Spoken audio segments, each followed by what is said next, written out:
Teraz som sa vrátil zo Žiliny, bol som zaniesť 30 balíkov dreva. Nedáva ti to logiku, že?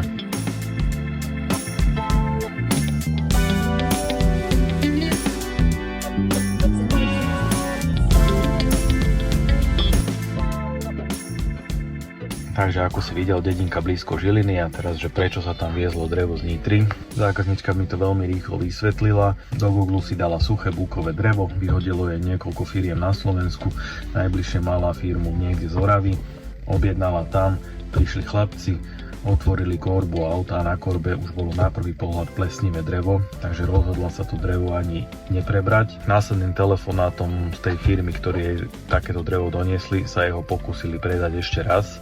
Samozrejme bola dostatočne chytrá a prišla na to. No a cez týždeň teda volala k nám do Nitry, či by to bolo možné aj do Žiliny.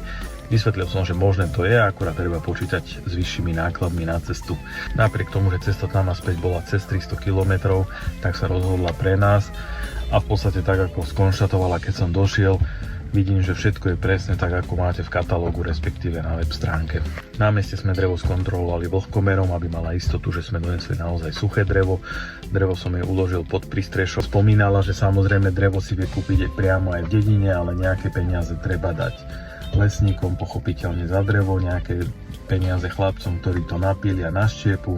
Samozrejme, keď to donesú, vždy si vypýtajú niečo vypiť, nájsť, čo sú ďalšie a ďalšie náklady, takže vo finále skonštatovala, že takto je to pre ňu podstatne jednoduchšie.